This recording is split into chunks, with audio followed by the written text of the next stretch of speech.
Welcome back to Box Delights. We're playing PAX Pamir 2nd edition. Thanks for joining me. I hope you're enjoying this series as much as I am. This is a very intriguing duel between us and Wakhan. We won the battle for Kandahar, I feel. We've really tied Wakhan up with that battle action, though she does have one coming up. So let's see what she does. Questions from last time. Baduk Fan from YouTube asks, what were the original spy movement rules? They got streamlined away, so you know when we see a move, which we're about to do actually, Wakhan doesn't move spies, only armies. The original rules were, if Wakhan has no armies to move, she'll move spies. It got streamlined away because it felt it didn't contribute enough to compensate for the level of complexity it added. Those rules were, for the sake of the question, if a spy, Wakhan's red, is tied up, a tied up spy is one for every player spy. Okay, so this is a tied up spy, this is a not tied up spy, this is not tied up. For a spy that's not tied up, for each rank moves, if we're doing a rank 2 move for example, you'll move a non-tied up spy, and the direction you move it is either to the left, which is counterclockwise, or to the right, clockwise. Okay, according to the AI card, actually we're pointing at the bottom, so we would move counterclockwise. So this is a non-tied up spy. It would move, for a rank 1 move, it would move 1 spot, and then it would stop if it got tied up. Okay, it would keep moving if there were more moves to be had, otherwise it wouldn't move. I should add actually that Patriots will also tie up 1 spy, so that one wouldn't move if it was here, and a second spy would move on. Okay, a Patriot ties up 1 spy. I should also add, if you got 2 spies that are free, which one would you move? Move the one on the lowest priority court card.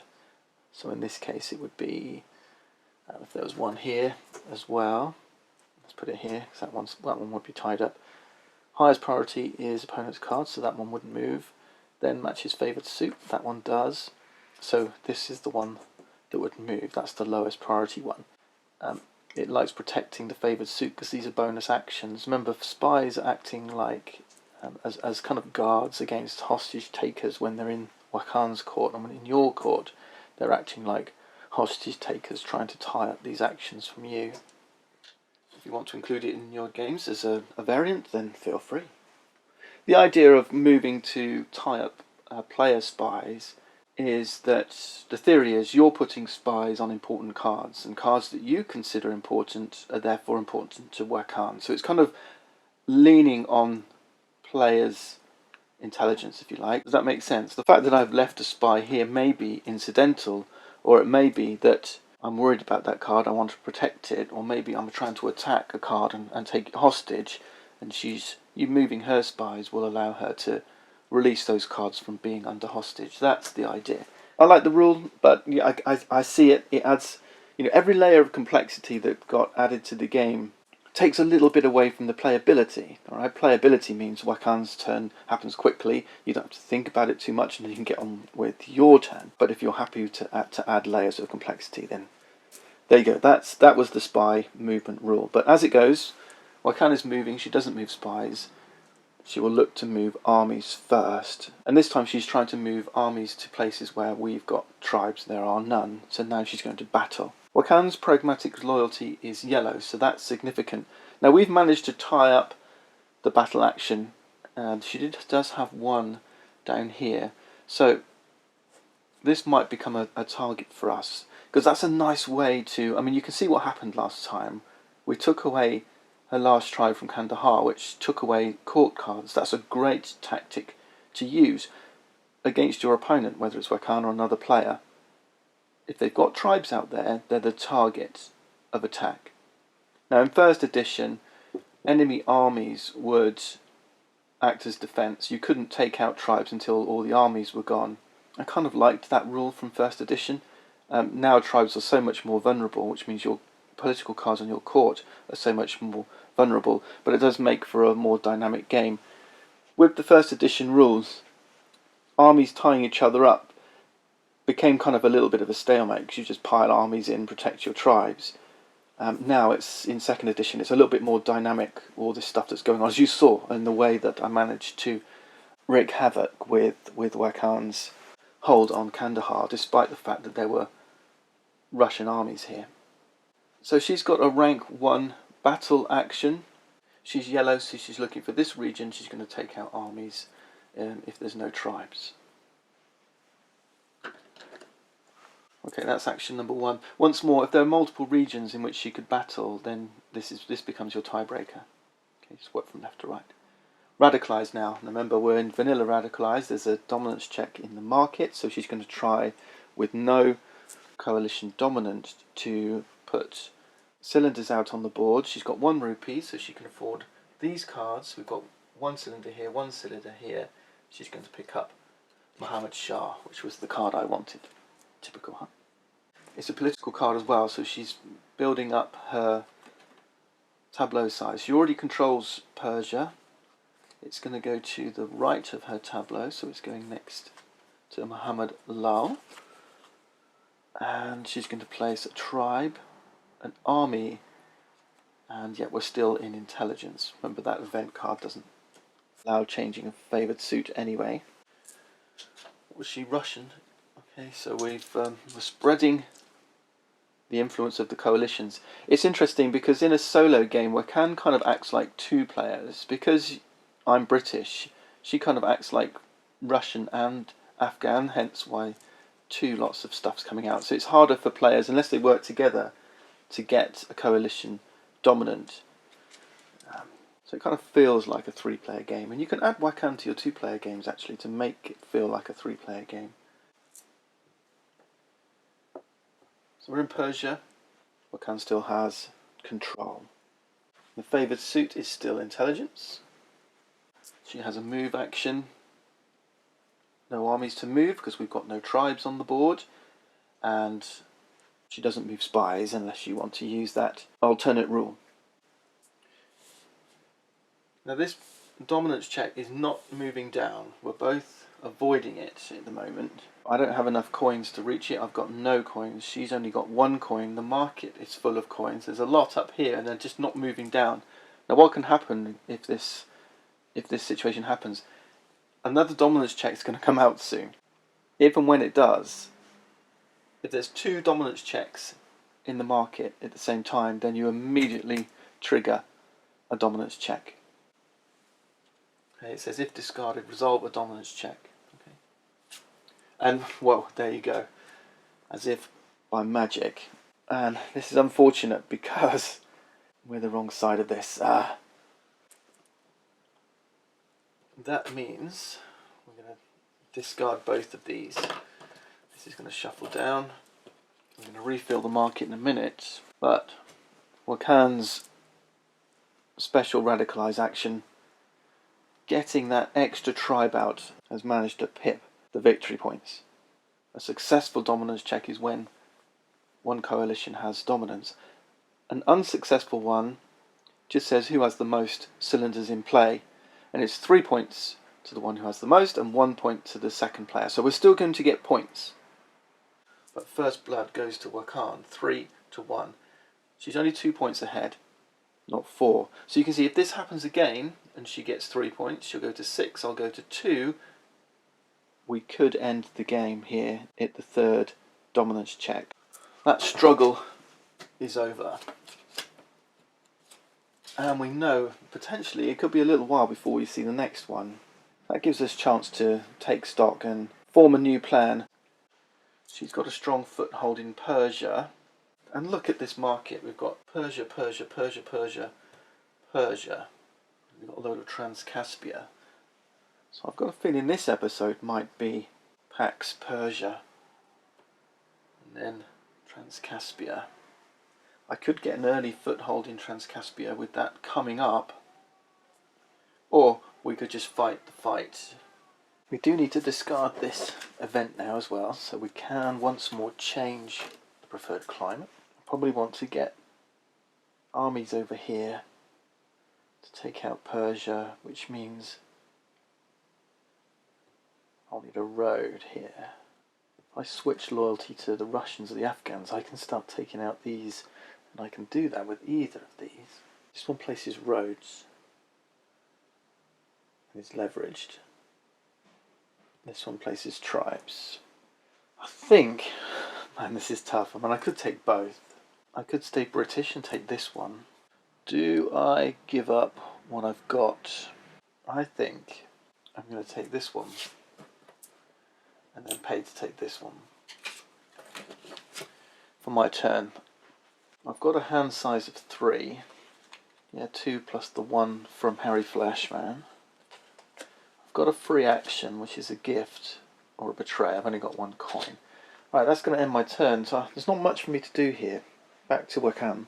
Me having taken 2 of the 5 Persia cards means he's probably going to take at least one of them. There's another Look, there's 2 more Persias up there. And a Transcaspia. Unbelievable. Wow, this is going to be fascinating. Off she goes. So, Wakan's actions tax. She has a tax action on Abbas Mirza. This is a rank 1 tax. She'll tax from regions she rules. So, it's very simple. If I have a card in my court that belongs to a region she rules, then she can tax me. That's all you need to know. She rules Persia. I don't have any Persia cards, so she's going to jump to the... It's a good job we took away Kandahar, because she could have taxed me and I would have lost my 1 coin. But she's going to tax the market, and she's going to tax far left, top row. That's where the red arrow's pointing. She's going to take this one. That's her first action. It says if military cards are favoured, they're not. So she's going to just radicalise. And she's going to radicalise now using default logic. So top 0. She just taxed a coin that she was going to get anyway. But you know, that's just the way it works sometimes. We're lucky. It just means that on this turn, she hasn't got much to do, just like we didn't. So yeah, she's taking the Russian regulars. That's okay. She's going to place them to the left. She's going to be over her court size now. 1, 2, 3, 4, 5. Yeah, she's got 6. But she is going to place 2 Russian armies in Persia. So she's building up those defences.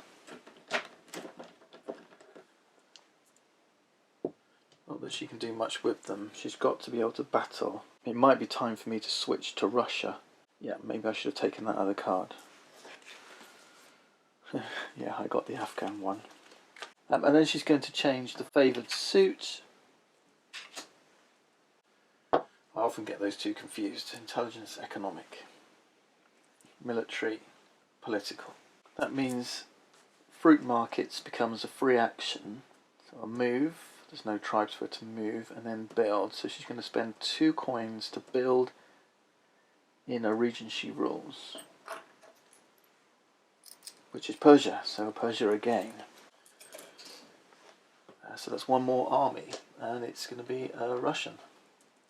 Another army, really building up here.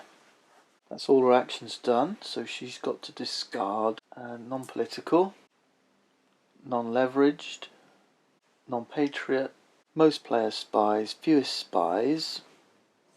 That's this one here. Fruit markets is going. In my original rules, I just had it in lowest priority first, but that did get changed. So now there's a discard order as well. I think it's just to try and clarify it, really. I think people struggled a little bit with lowest priority. I was thinking about playing this one. Obviously I'm going to have to pay the bribe, and then I could move some British armies in here. I don't have the move action. Or I can switch to Russian and just take them out with... I'll lose these 2 cards, which means I lose the battle action, but then I could take Count Ivan if she doesn't. And then this is it. This is concluding Persia. I think I've just taken these so she doesn't. Yeah, I think I'm going to take these 2. again, I'm going to take these two and then try and conquer Persia. Is that the right thing to do? I think so. And now, of course, I'm over my hand limit, and Wakhan's going to focus on Transcaspia. But we've got a bit of time. Which card do I want to get rid of? I'm going to get rid of... I'm over, my hand limit is 3, 2 plus 1. I don't think it matters because I don't want to play either of these, really.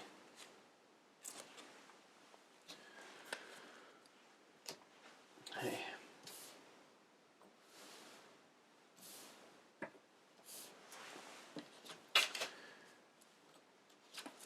Right, this is a Persia and Herat, a couple of Herats here. Okay, Wakhan says, if political cards are favoured, then not. Radicalise the highest ranked political card. She has no money, but she can do it. It's going to be this one. Nasrullah Khan. It's going to the right, and that's going to place a tribe in Transcaspia. Yep, so off she goes, and she's increased her court size to 6. And she rules here now. And then she'll radicalise for her second action. And it's going to be bottom. She's got no money, so this is going to be bottom. Which is going to be the Imperial Surveyors, a Russian one. She's going to place a spy in Transcaspia. Again to the right. And this has gone over her, 1, 2, 3. So she's gone over her court size now. Placing a spy, not on an opponent's card. Yeah, it's got to be here. That's the only Transcaspia. Oh no, it could be this one. Matches favoured suit. No. Patriot of the dominant coalition. There is none. Has a prize that matches dominant. Another patriot. So she's going to place it here. She's got no free actions, and now she's going to discard. So, non-political, non-patriot, it's going to be this one, so she's discarding her own spy. Oh well, it happens.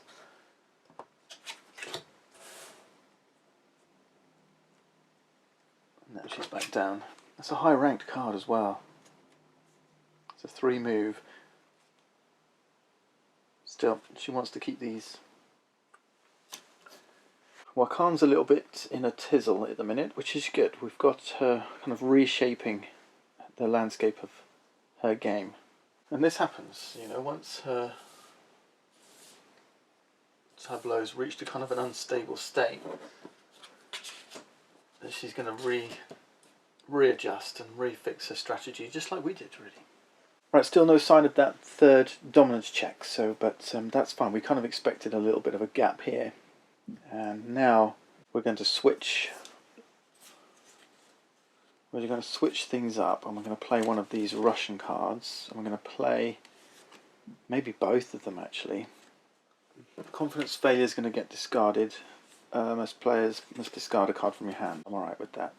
We're not buying that, and we don't really want her to buy it, so we were kind of lucky, because she would have given us an empty hand and she'd have plonked all our cards in her court. Nice. Right, which one am I going to play first? I want to play both of these.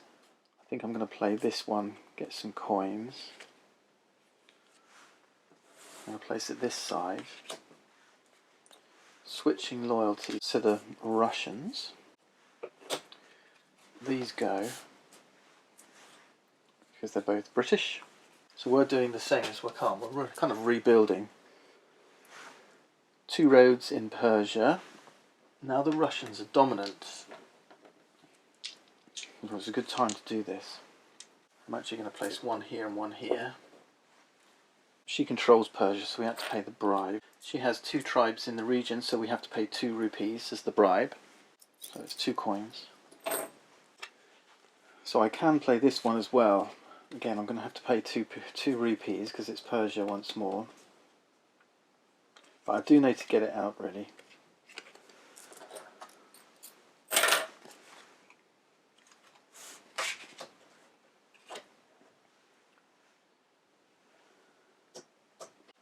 I really like the battle action.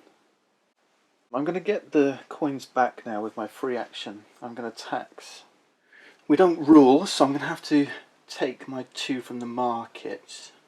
I really don't want her getting these 2, do I? So let's take 2 from here. There's 3 here. I do want to take this, so it might be I'm going to get those anyway, but yeah, I don't want her taking all 3.